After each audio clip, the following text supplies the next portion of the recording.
नमस्कार दोस्तों, मैं कार्तिक नायक हूं और आप देख रहे हैं खबरों की खबर। चलिए शुरुआत करते हैं। दोस्तों, दिल्ली विधानसभा चुनाव के लगभग 2 महीने बाद भारतीय जनता पार्टी और आम आदमी पार्टी फिर एक दूसरे के खिलाफ चुनाव मुकाबले में उतरने वाली है। इस बार दिल्ली नगर निगम की बारी है, जहां मेयर और डिप्टी मेयर का चुनाव होना है। फिलहाल दिल्ली में मेयर और डिप्टी मेयर के चुनाव के लिए तारीखों की घोषणा हो गई है। दिल्ली में 25 अप्रैल को बीजेपी और आम आदमी पार्टी के बीच फिर से टक्कर देखने को मिलेगी। मेयर और डिप्टी मेयर के चुनाव के लिए 25 अप्रैल की तारीख तय कर दी गई है। 21 अप्रैल तक नामांकन होंगे। बीजेपी 27 साल के बाद फिलहाल दिल्ली की सत्ता पर काबिज है। हालांकि आम आदमी पार्टी पहली बार विपक्ष की भूमिका में विधानसभा में निभा रही है।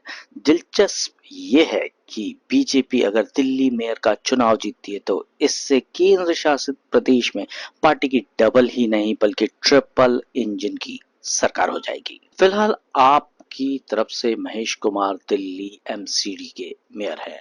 उन्हें साल 2024 में दिल्ली एमसीडी चुनाव में चुना गया था। महेश कुमार ने बीजेपी के किशन लाल को महज 3 वोटों से हरा दिया था।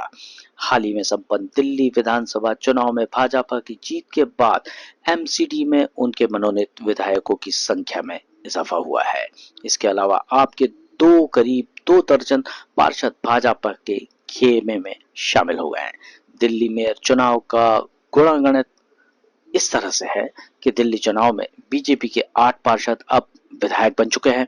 ऐसे में नगर निगम में 120 की पार्षदों की संख्या घटकर 112 है, लेकिन 8 पार्षदों के विधायक बनने से महापौर चुनाव में बीजेपी के वोट बड़े हैं। दोस्तों, हम यहाँ आपको ये बताना चाहते हैं कि मौजूदा आंकड़ों के मुताबिक एमसीडी के 250 वार्डों में से 12 वार्ड खाली हैं।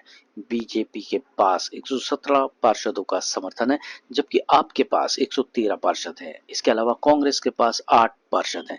वहीं भाजपा के पास 7 सांसद और 11 विधायक हैं, जबकि आपके पास 3 सांसद राज्यसभा और 3 विधायक हैं। ऐसे में भाजपा की जीत की संभावना अधिक है।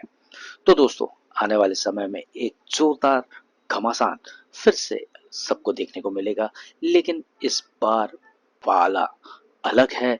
इस बार ऐसा लग रहा है कि बीजेपी बहुत आसानी से यह चुनाव जीत जाएगी। आने वाले दिनों में देखना बड़ा ही दिलचस्प होगा। तो दोस्तों, ये थी आज की खबरों की खबर। देखते रहिए खबरी, क्योंकि खबरी की है हर खबर पर नजर।